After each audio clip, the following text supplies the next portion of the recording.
Hello friends, हम सभी आज मेकोंग गंगा कोऑपरेशन पढ़ने जा रहे हैं, जिसका मतलब है कि मेकोंग गंगा सहयोग। मेकोंग गंगा सहयोग का क्या संदर्भ है, आप यहाँ पर बहुत आसानी से मैप्स के थ्रू समझ सकते हैं कि एक्चुअली दो महत्वपूर्ण एशिया की नदियां हैं, जिसमें एक मेकोंग है, दूसरा गंगा है। Mekong south east Asiatic Nations के कल्चर को रिप्रेजेंट करता है, वहीं गंगा भारत की संस्कृति को, भारत की कल्चर को रिप्रेजेंट करता है। तो इस कोऑपरेशन का मीनिंग ये नहीं है कि गंगा मेकोंग रिवर्स को जोड़ दिया जाए या गंगा मेकोंग नदियों को, है ना, पर बांध बनाया जाए या डैम बनाया जाए। ऐसी कोई व्यवस्था नहीं है। व्यवस्था कुल मिला के इस तरह की है कि मेकोंग और गंगा दो बृहद नदियां हैं, दो बड़ी रिवर्स हैं, और ये बड़ी रिवर्स भारत एवं साउथ ईस्ट दक्षिण पूर्व एशियाई देशों में फैली हुई है। और इन नदियों की, जैसे कि हम गंगा की बात करें तो गंगा पूर्णतः भारतीय संस्कृति के उद्विकास डेवलपमेंट के लिए उत्तरदायी है। दूसरी चीज है कि अगर हम मेकोंग की बात करते हैं तो मेकोंग दक्षिण पूर्व एशियाई देशों, जिसमें Myanmar, Laos, Thailand, Cambodia, Vietnam देश आते हैं। राइट, यहां पर आप देख सकते हैं, ये और क्लियर मैप यहां पर दिखाया गया है। ठीक है, तो Myanmar, Laos, Thailand, Cambodia and Vietnam. ठीक है, कुल मिला के 6 देश हैं। अब बात यह है कि मेकोंग गंगा जो कोऑपरेशन है, इसका क्या सेंस है। तो ये जो गंगा और मेकोंग नदी के क्षेत्र में विस्तृत पाई जाने वाली संस्कृति है, उसको जोड़ने का उद्देश्य है। संस्कृति का मतलब Mekong Ganga cooperation can be considered as the integration of these countries on the basis of cultural system. On the basis of cultural system, Ganga और मेकोंग नदियां जो हैं, इनको संस्कृति के आधार पर, है ना, इनकी जो व्यवस्था है, यहाँ पर पाए जाने वाले समस्त क्षेत्रों, देशों को संस्कृति के आधार पर जोड़ने का यह एक उपक्रम है, या एक मेथड है, कॉन्सेप्ट है। आगे बात समझना ये होगा कि ऐसी क्या बात है कि जो मेकोंग गंगा नदियां, है ना, संस्कृति के आधार पर भारत को दक्षिण पूर्वी एशियाई देशों को जोड़ने में भूमिका निभाती है। तो उसका सीधा सीधा संबंध इस बात से है कि प्राचीन काल से लेकर मुख्य रूप से प्राचीन काल में, एंशिएंट पीरियड में अगर बात किया जाए, तो भारत का विस्तार कंबोडिया तक पाया जाता था, वियतनाम तक पाया जाता था। इवन आप कह सकते हैं इंडोनेशिया तक भी भारत का विस्तार पाया जाता था प्राचीन काल में। अतः बात यहां पर यह निकल के आती है कि भारत की संस्कृति का विस्तार भी दक्षिण पूर्व एशियाई देशों में निश्चित ही मिलेगा। अब बात यहां पर यह आती है कि प्राचीन काल से लेकर वर्तमान तक, मतलब करीब 4000-5000 सालों में संस्कृति में बदलाव आ सकता है।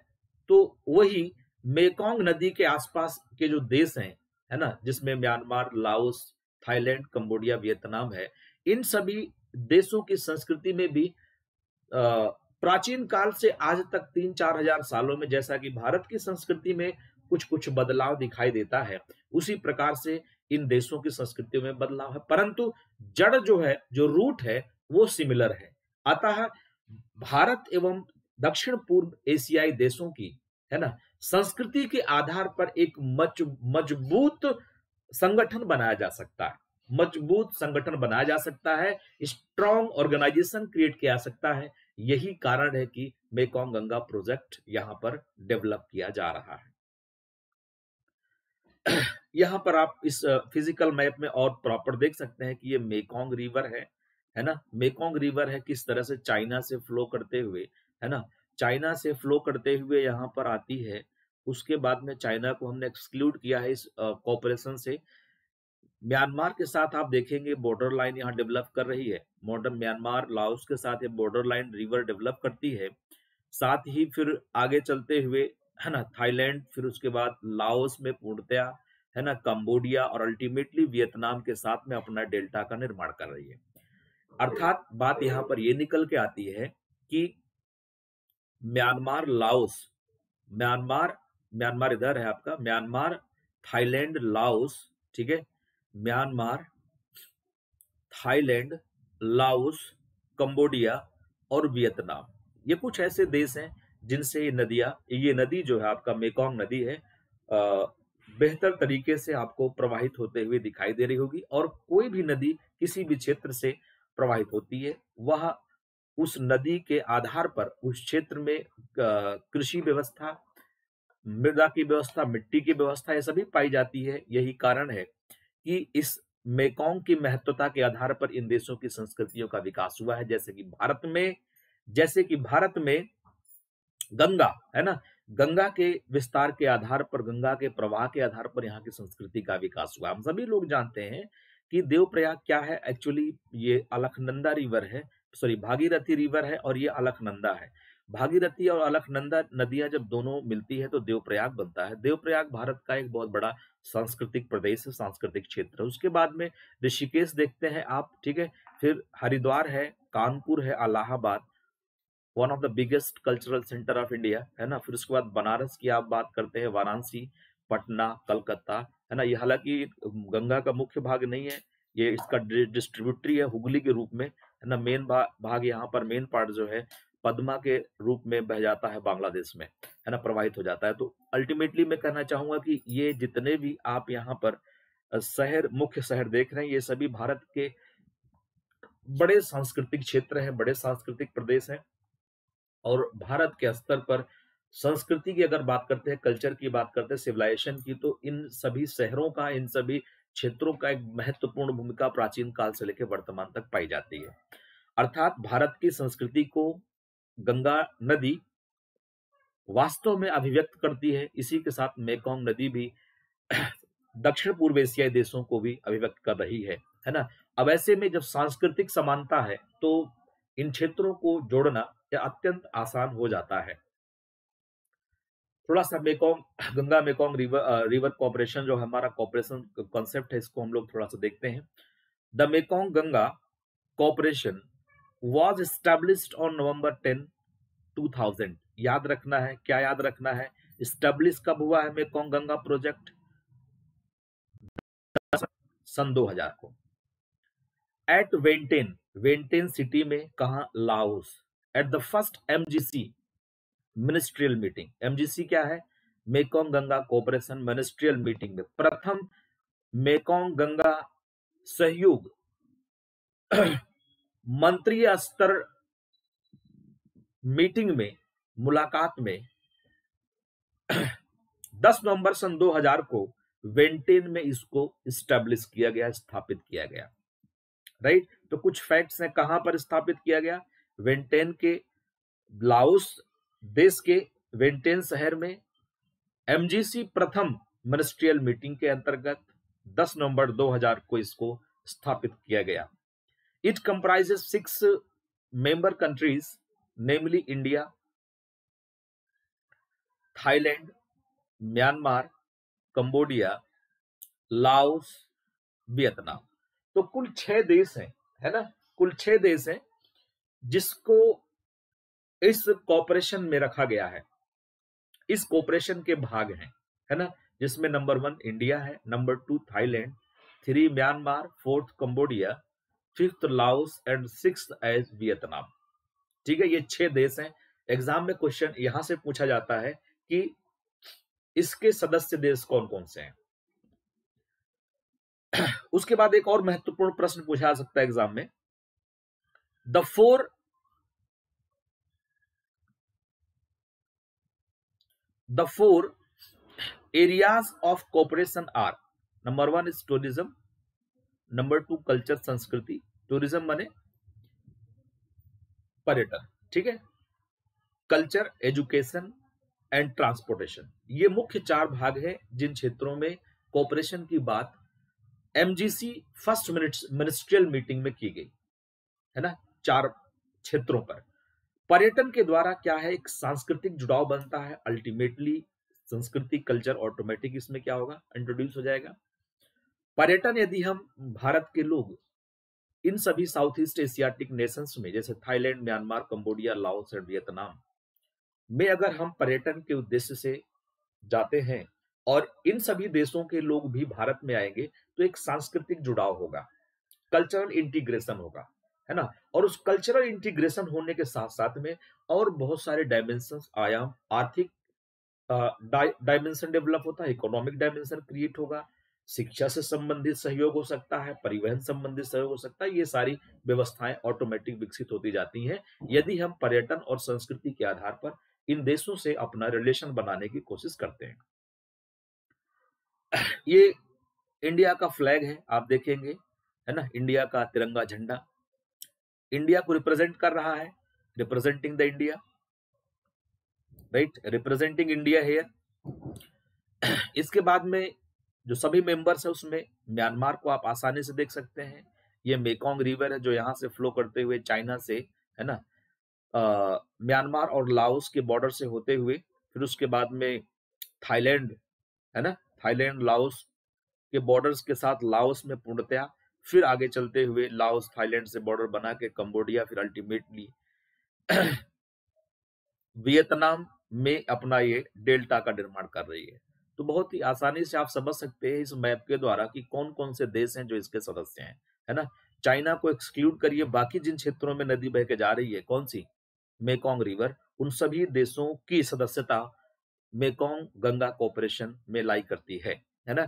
तो अगर चाइना को हम यहाँ पर एक्सक्लूड करते हैं तो उसके बाद नंबर 1 पे म्यांमार आता है, नंबर 2 पे लाओस है, number 3 Thailand, number 4 Cambodia, number 5 Vietnam और नंबर 6 इंडिया। तो ये 6 देश हैं जो सदस्यता मेकोंग गंगा प्रोजेक्ट की रखते हैं। रिलेवेंस एंड इवोल्यूशन, इवोल्यूशन मतलब किस तरह से इसका विकास हुआ, रिलेवेंस माने इसकी प्रासंगिकता क्या है। तो हिंदी माध्यम के जो छात्र हैं उनको भी ये बात अच्छे कंटेंट के साथ में प्रस्तुत की जा सके, यही मेरा उद्देश्य है, जिसकी वजह से मैं हिंदी में भी इसका पूर्णतः ट्रांसलेशन करके आप लोगों को प्रोवाइड करना चाह रहा हूँ।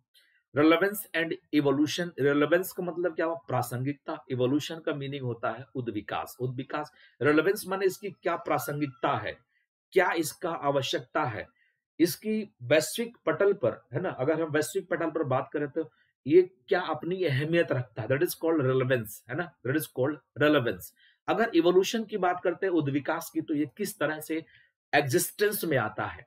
तो सांस्कृतिक जुड़ाव दक्षिण पूर्व एशियाई देशों एवं भारत के सांस्कृतिक जुड़ाव को सुनिश्चित करने के संदर्भ में यह कोऑपरेशन विकसित किया गया, यह कोऑपरेशन विकसित किया गया। Both the Ganga and the Mekong are civilisational rivers and the MGC initiative aims to facilitate closer contacts among the people inhabiting these two major river basins। समझने की बात यहां पर यह है कि गंगा और मेकोंग नदी जो है यह एक सिविलाइजेशन माने सभ्यता को निर्धारित करने वाली नदियां हैं, सभ्यता को निर्धारित करने वाली नदियां हैं। And the MGC initiative aims to facilitate, Mekong Ganga cooperation जो शुरुआत है, प्रारंभ, इसका पहल है, एम्स टू फैसिलिटेट, क्या इसका उद्देश्य क्या है कि हम कुछ ऐसी सुविधाएं प्रदान करें, closer contacts among the people inhabiting these two major river basins, इन नदियों के बेसिन क्षेत्र में, नदियों के बेसिन क्षेत्र में रहने वाले लोगों को एक साथ संपर्क में लाने की सुविधा यह कोऑपरेशन सिस्टम प्रोवाइड करता है। की areas of cooperation under MGC were tourism, मतलब है कि की areas of cooperation under MGC were tourism, क्या इसके मुख्य है ना क्षेत्र है जिसमें कोऑपरेशन की बात की जाती है। तो एक टूरिज्म होता है, दूसरा कल्चर है ना, संस्कृति, शिक्षा, ट्रांसपोर्ट, परिवहन एवं कम्युनिकेशन। एक्चुअली बात यहां पर यह है कि भारत का आज भी वर्तमान की अगर बात करूं तो भारत के जो उत्तर पूर्वी राज्य हैं जिसमें अरुणाचल प्रदेश है, नागालैंड, मणिपुर, मिजोरम, असम, ठीक है, इन सभी राज्यों के साथ भी त्रिपुरा त्रिपुरा मणिपुर, ये सभी जो राज्य हैं भारत के उत्तर पूर्वी, जिसे सेवन सिस्टर्स कहते हैं, इनके साथ आज भी भारत का पूर्णतया ट्रांसपोर्टेशनल कम्युनिकेशनल कनेक्टिविटी नहीं है, पूर्णतया जुड़ाव नहीं है।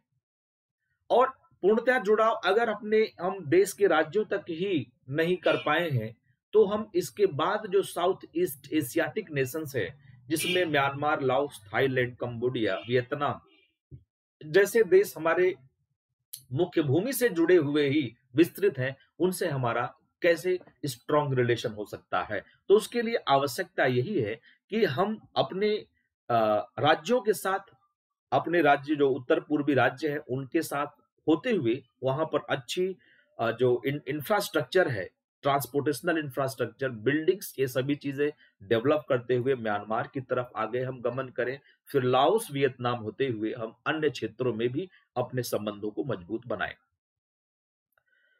तो टूरिज्म कल्चर के माध्यम से संबंध को सुनिश्चित करना, शिक्षा के माध्यम से, परिवहन एवं कम्युनिकेशन की आधारशिला के आधार पर, आधारभूत भूमिका के आधार पर हम लोग इन सभी सिस्टम को डेवलप कर सकते हैं। Despite ASEAN's rhetoric posturing, it remains a weak organization incapable of handling serious challenges, economic and strategic। Sense यहां पर समझने क्या है कि आसियान का नाम सुना होगा आपने, association of south east Asiatic Nations को हम लोग क्या कहते हैं, आसियान शॉर्ट में कहते हैं। इसके 10 मेंबर नेशन है और जिसमें भारत सदस्यता नहीं रखता, एक सर्विलियंस कंट्री की फॉर्म में है ना, सर्विस सुपरविजन करने वाली कंट्री की फॉर्म में इंडिया है, लेकिन इसका मेंबर नहीं है। 1960 के दशक के आसपास में आसियान को एस्टेब्लिश किया गया था, साउथ ईस्ट एशियाटिक नेशंस को इंटीग्रेट करने के लिए, वहां की इकोनॉमी को बूस्ट अप करने के लिए, ठीक है। तो जितने मेंबर्स गंगा मेकॉन्ग के हैं इंडिया को छोड़ के, बाकी सभी सदस्य आसियान के मेंबर हैं और आसियान को सपोर्ट करने के लिए, आसियान को कोऑपरेट करने के लिए, उसकी एक तरीके से कह दीजिए कि रक्षा करने के लिए भारत अपनी भूमिका बड़े लेवल पर निभाता है ना। इसके बावजूद भी आज तक, है ना, रिटोरिक पॉस्चरिंग आसियान से इसको मिल रही है, उसके बावजूद भी it remains a weak organisation. जो हमारा क्या कहते हैं एमजीसी है, मेकॉन्ग गंगा कोऑपरेशन है, एक वीक ऑर्गेनाइजेशन की फॉर्म में है, incapable of handling serious challenges, economic and strategy.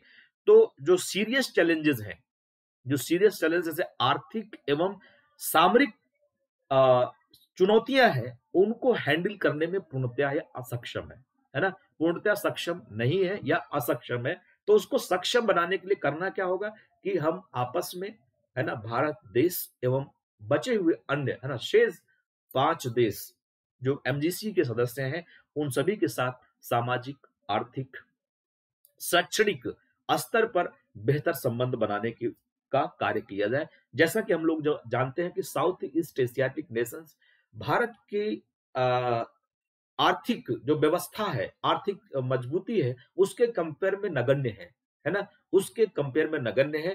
अतः यदि भारत इंफ्रास्ट्रक्चर डेवलप करता है उन देशों के साथ में, उन देशों में यदि परिवहन से संबंधित, कम्युनिकेशन से संबंधित अगर वहां पर इंफ्रास्ट्रक्चर भारत डेवलप करता है, तो भारत को एक बेनिफिट ये मिलेगा कि वहां पर इसको व्यापार करने के लिए, है ना, जड़ से सफलता मिलेगी, जड़ से सपोर्ट, सहयोग मिलेगा। दूसरी चीज है कि आसियान में भी इसकी एक बढ़िया और बड़ी जबरदस्त पकड़ बन जाएगी, जो कि चाइना खेल कर, है ना, चाइना जिस काम को करना चाहता है उस बात को भारत अगर चाहे तो मेकोंग गंगा प्रोजेक्ट को, मेकोंग गंगा कोऑपरेशन को स्ट्रांग करते हुए, आसियान के सदस्य देशों को मजबूत बनाते हुए अपनी वहां पर होल्डिंग स्ट्रांग कर सकता है।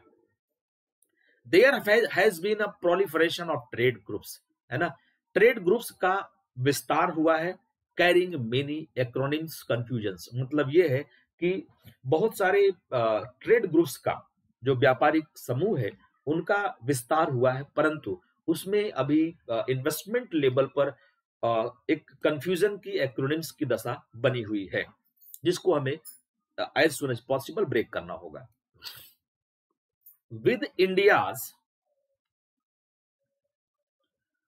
India's elevated status in ASEAN by 2012, 2012 से आसियान में इंडिया का एक बहुत बड़ा स्टेटस है। The time is right to enter in the Mekong region, और यह एक समय आ जाता है ऐसी स्थिति में कि मेकोंग रीजन को मजबूत बनाया जाए। Apart from reinforcing India's security,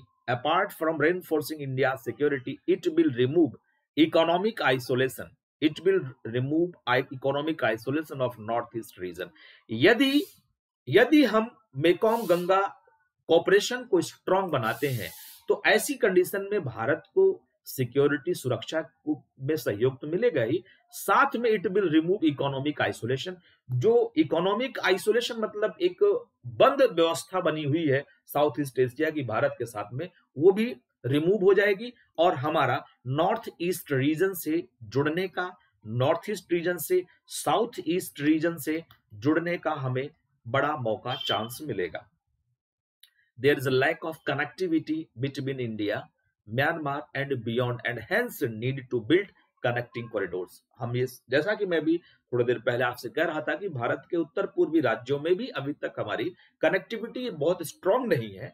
ऐसा होता है तो हम उसके साथ ही म्यांमार की तरफ अपनी कनेक्टिविटी को स्ट्रांग करेंगे, और जो म्यांमार के बाद लाओस, थाईलैंड, कंबोडिया, वियतनाम जैसे देश हैं, उनसे भी हम क्या कर सकते हैं, कनेक्टिंग कॉरिडोर बनाकर, कनेक्टिंग कॉरिडोर्स का निर्माण करके हम अपना भारत का पूर्णतया दक्षिण पूर्व एशिया, उत्तर पूर्व एशिया के साथ पूर्णतया जुड़ाव हम बना सकते हैं।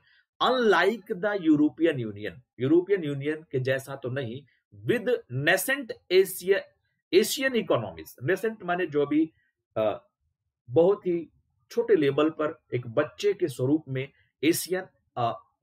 एशियाटिक या एशिया की अर्थव्यवस्था है। We have to follow the hub and spoke process with impedes in trade processes.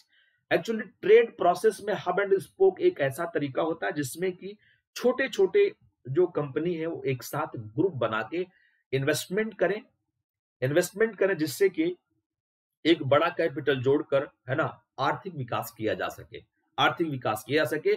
तो जब नेसेंट एशियन इकोनॉमीज है तो इसका मतलब है कि ऐसा नहीं है कि बड़े बड़े, जैसा कि यूरोपीय देश छोटे हैं लेकिन उनकी अर्थव्यवस्था बहुत बड़ी है, वैसी अर्थव्यवस्था एशियन कंट्रीज का नहीं है। तो ऐसे केस में हम क्या करें, जो छोटा इन्वेस्टमेंट को एक साथ मिला लें, मतलब जो कैपिटल से फैली हुई है थोड़ी थोड़ी पूंजी के रूप में, उसको हम क्या करें, मिला के और एक साथ इन्वेस्टमेंट करें, जिससे कि विकास की दर ज्यादा हो और ज्यादा से ज्यादा लोगों को हम जॉब एम्प्लॉयमेंट अपॉर्चुनिटी प्रोवाइड कर सके।